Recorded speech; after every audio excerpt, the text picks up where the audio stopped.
Let me guess, you're a beginner entering the crypto space, and when you look at the 20,000 something cryptos out there, you just get confused on what to buy and don't know what all of the different things are and what makes one valuable over the other.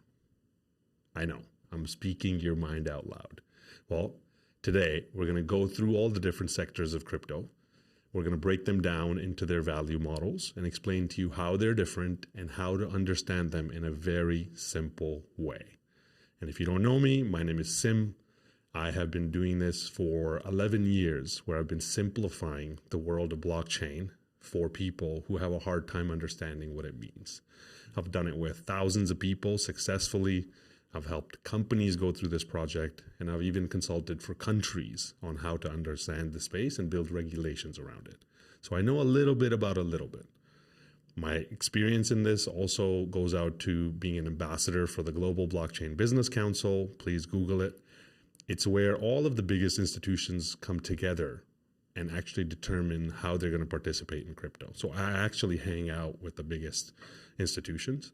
So if that's valuable, let's go through the crypto space in simple terms. So before we go into all the different sectors and explaining the specific cryptos, first of all, if you just blindly buy these cryptos, you're probably going to lose all of your money, okay? There's an 80% chance you will, because if you don't have a plan, just knowing the right cryptos isn't the entire game.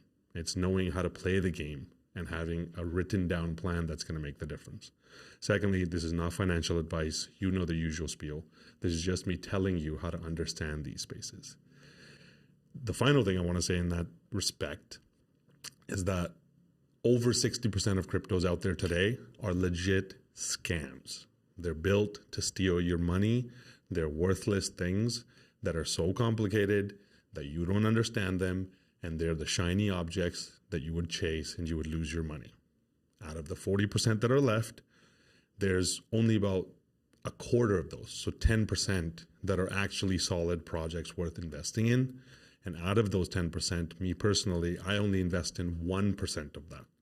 So 99 out of 100 cryptos for me are not worth investing in, because as far as I can see, they're not actually valuable. So here we go, okay? Why is crypto even valuable? It's valuable because crypto is based on a technology called blockchain. And what blockchain is a new way to hook up computers together, okay? The last time we connected computers together, it was called the internet. Large companies built those computer systems, built things that add value to their lives, to people's lives, and those companies owned the computers, so those companies made all the money. This time around with blockchain, we figured out a way to run computers all over the world. So I can run one, you can run one, Sam can run one, everybody can run one at their house. And since we're running those computers that can be programmed to do something valuable for society, we need to be paid for running those computers. And that's why there's these coins that are used to pay us for actually running the computers, okay? Hopefully that makes sense. If it doesn't, please watch all of our content. I explain this in much more detail. But in simple terms, this is a new way to hook up computers for the new wave of the internet, and that's why this thing is so valuable, and that's why it keeps going to these insane valuations, okay? So those actual computers that are hooked up, that can be programmed to do something valuable for society, those are called layer 1 blockchains. When you hear the word layer 1, think about it like this is the layer where there's literal physical computers running across the world. And the coin that I'm buying is to pay for the usage of those computers. Okay, that's why they're valuable. Now, the biggest, most well-known layer 1 out there is Bitcoin. Okay, it was the first one that came out. Basically, it's a bunch of computers that are running across the world. They're called miners. And these computers are running a code, a complicated problem that they're solving to then mine Bitcoin. So effectively, the computers run, and every once in a while, a Bitcoin pops into existence. When it comes to all these things, we always answer 2 questions. What does it do, and where's the money coming from? So what does Bitcoin do? It actually technically does nothing. It's like gold. It simply exists. It's rare. We can verify that there's only going to be a limited supply. And we've all agreed that it's valuable, that that use case is valuable, therefore it's valuable. Where's the money coming from? It's coming from the people who are investing into Bitcoin, who believe in the value of holding a digital version of gold. That's where the money's coming from. But that basically Bitcoin is just a bunch of computers that are running across the world. And this coin is how you pay to use those computers, okay? Now, my favorite layer one is Ethereum. Ethereum is a bunch of computers running across the world, but these computers can be programmed to run apps, right? The same way the internet was a bunch of computers running that we could program with websites and apps, and those websites and apps were super valuable. Ethereum is a bunch of computers that you can program to run dApps, decentralized apps. Again, valuable things that you can build on top of these computers. But in order to use those computers, you have to have the Ethereum coin to pay for it, to pay for the transaction fees. And that makes Ethereum, in my mind, way more valuable than Bitcoin, right? Because one, Bitcoin is like digital gold. We know gold is worth about $4 trillion realistically and $10 trillion if you consider paper gold. And Ethereum is like the new internet, a bunch of computers you can program. Now, the internet is worth hundreds of trillions of dollars because you can build apps on top to do amazing things. That's why Ethereum is valuable. Following along with Ethereum, Solana is like a faster version of Ethereum, faster and better version of Ethereum, right? Solana is still a bunch of computers running across the world, but they can do more faster, right? You can build apps on top of Solana that run faster for cheaper. So that's why Solana is a layer one blockchain that has an insane amount of hype behind it and actual value behind it. Now with Solana and even with Ethereum, when you really dig down, you find out the biggest players in the world are standing behind these things. The World Economic Forums and the BlackRocks of the world. Solana and Ethereum are the computer networks that they're using to build a lot of these things. So that adds to the value proposition of both of these networks. That's very valuable. And then the final layer one I want to present is Cardano. Okay, Cardano is being used for a lot of different use cases. It's also what I call elite approved by those biggest institutions. A bunch of computers running across the world, novel use cases. Look up what those use cases are to learn more about Cardano. But basically, layer ones are just these actual computer systems that run. Okay, that's the whole sector called layer one. Now, following on that same theme, you'll hear the word layer two blockchains. What layer two blockchains do is they basically enhance the speed, the scalability, the usability of the layer one blockchains, right? So effectively, they're systems that make the computers run faster and better in simple terms, okay? That's why they're valuable. So looking at Bitcoin, there's the Lightning Network that makes Bitcoin run faster and more efficiently. Therefore, it's valuable. Now, you can't buy Lightning Network, but it's just a technology that sits on top of Bitcoin and allows the transactions to be faster and more efficient. For Ethereum, the layer two is called Polygon, also known as Matic, right? That is one of the best projects out there as far as I can see, because there's tons of projects building their apps in Polygon. We're building a bunch of real world asset tokenization apps in the Polygon ecosystem. And the Polygon ecosystem makes Ethereum run faster. So it's like layer one is the computers of Ethereum. Polygon's network makes Ethereum run faster. And then apps are being built into Polygon that makes Polygon valuable. Again, the coin for that is Matic. That gets a little confusing because they changed their name a while back. Another huge layer two that's coming up is Arbitrum. Arbitrum, again, is built to make Ethereum run faster. So that makes Arbitrum valuable, right? Layer two allows the layer ones to run faster and better, and that's useful to people who want to build apps. Therefore, they actually have value, right? A new sector that's coming to crypto that's just burgeoning, but it's gaining steam, is AI cryptos.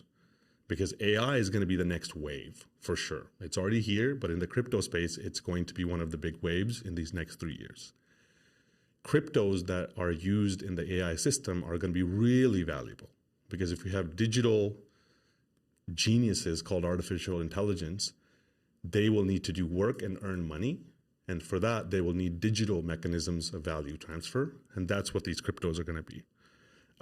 Really popular one in that space is called Render. RNDR is the coin itself. And what Render is the ability to be able to use idle GPU power to run artificial intelligence in it, right? If some of this stuff doesn't make sense to you, I'm not going to make it too complicated. I always make things simple.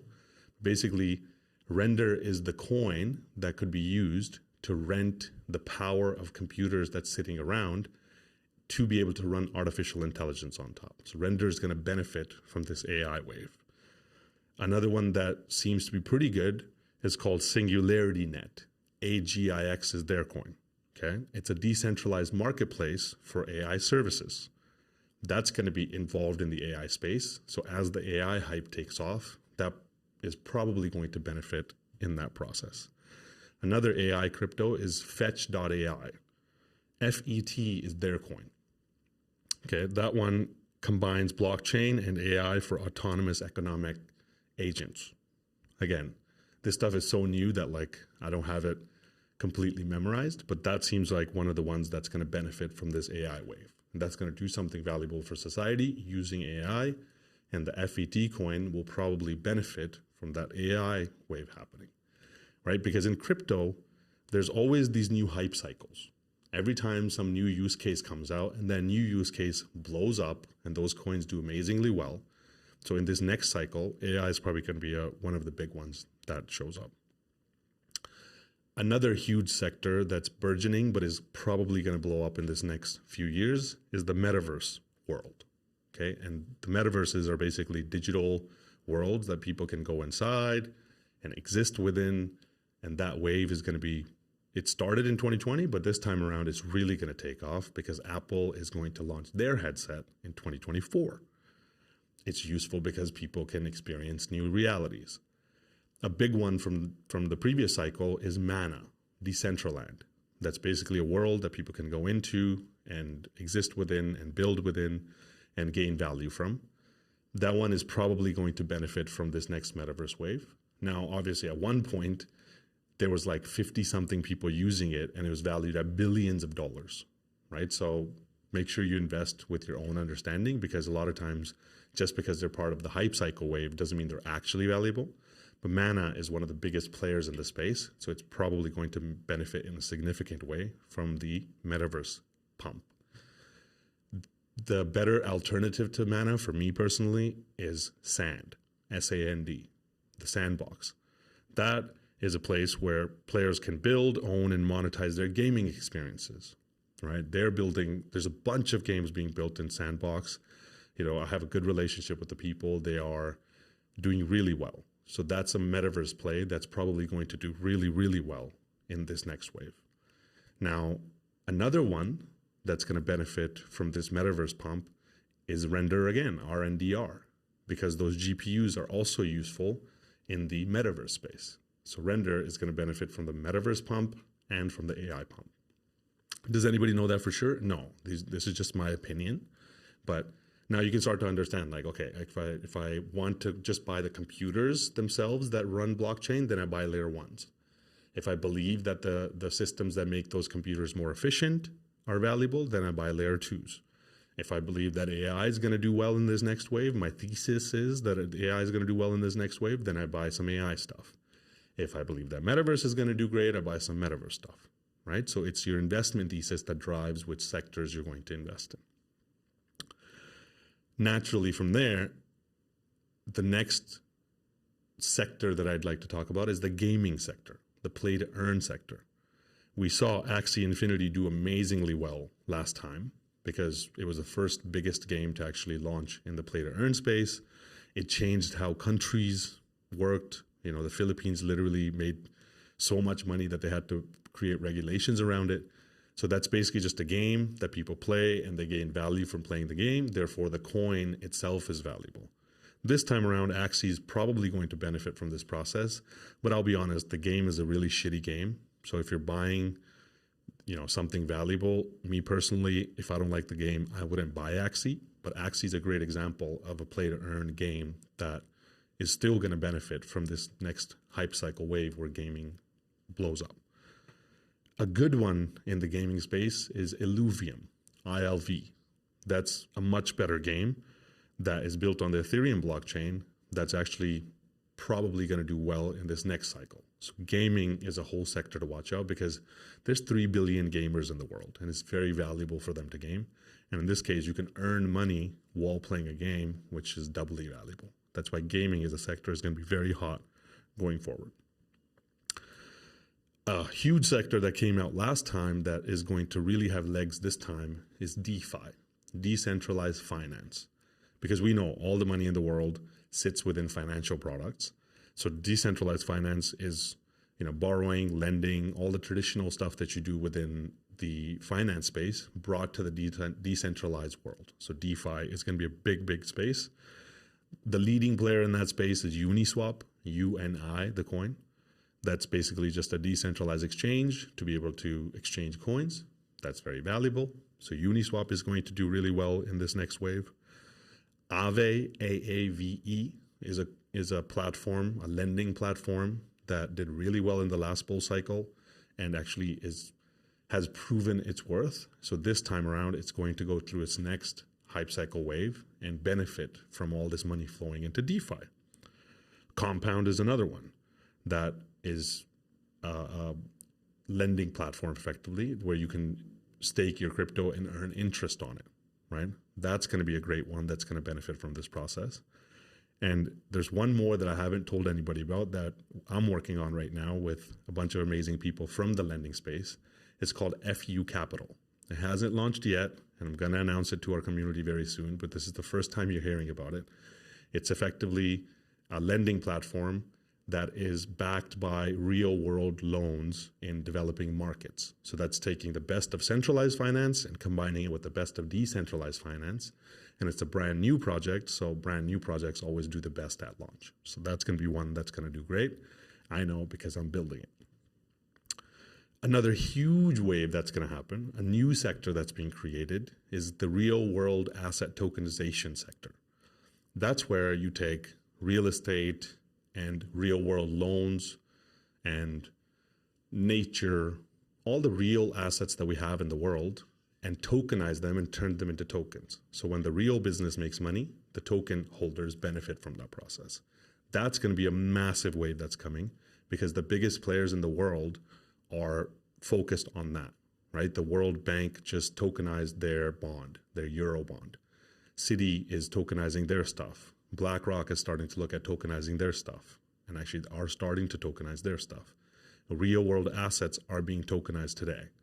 I know because first we started by tokenizing mines. That project is called Real Earth Elements. That's a registered security that's going to launch very soon and is in the pre-launch phase right now. The token for that is REE. That's tokenized mines. That's going to do fantastic. We also just finished up tokenizing farms and farm productivity and farm commodity supply chains. That token is called FARMS, FARMS. The project is FarmCent. That's valuable because it's tokenizing the commodity supply chain, and it's going to be a platform where farmers can directly connect with wholesalers. That's very valuable. So the token is going to benefit. That launched at 1 cent and is already at 5 cents, 5x right away.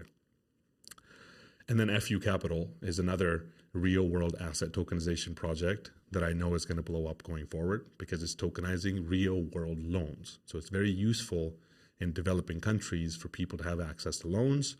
This platform allows that to happen in the real world, and the ones who actually own the token, the FUT token, are going to benefit from that entire process. But that's basically the real-world asset tokenization sector that's going to do fantastic and is going to be one of the big hype cycle waves going forward.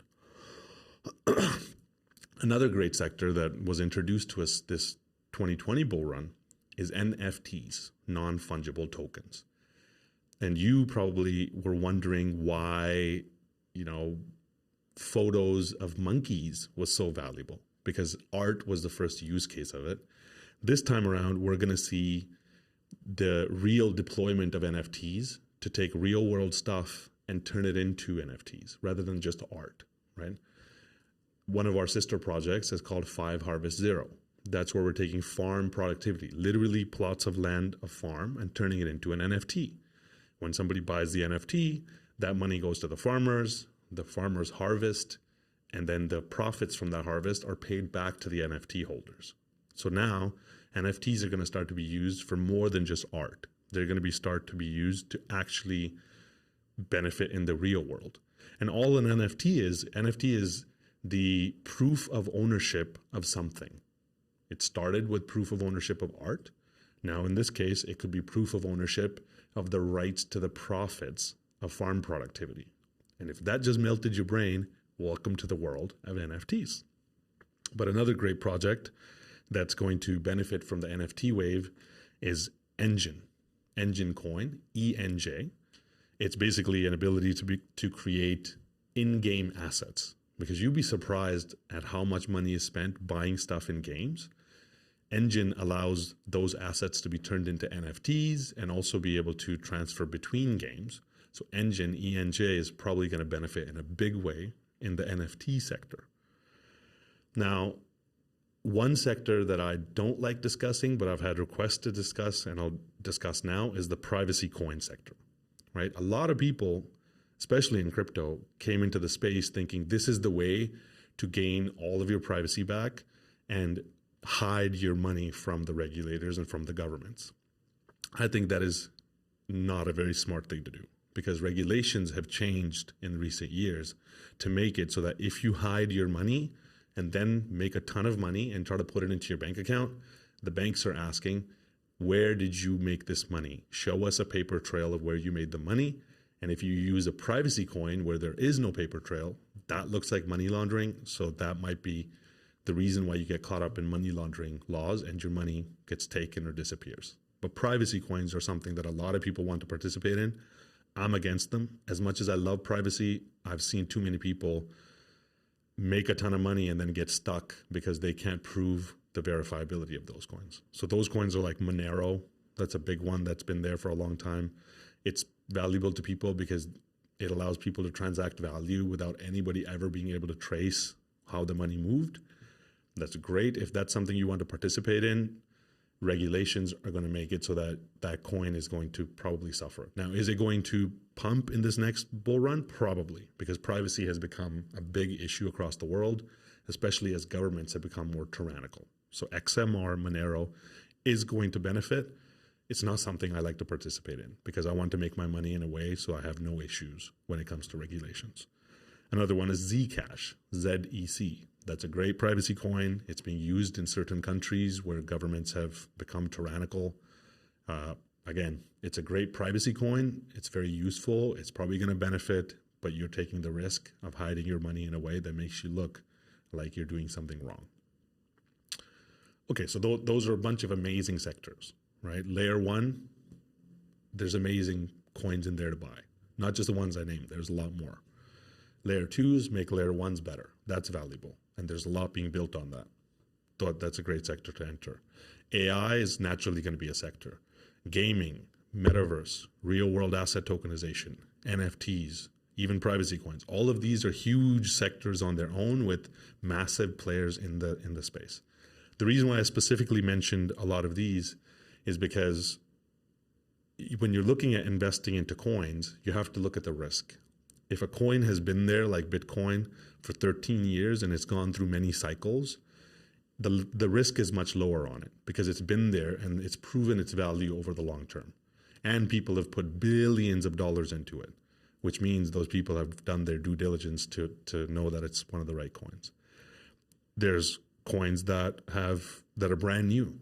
Like I mentioned, the Real Earth Elements, FarmSend, FU Capital. These are brand new projects. So the risk is way higher on them, but the reward is also way higher. So make sure you pick a varied set of these coins or other coins. But if they've gone through one cycle before, that makes them medium risk. If they've gone through 2 cycles before, that makes them low risk. If they haven't gone through any cycles before, that makes them high risk. So make sure you understand that and diversify yourself into different sectors, right?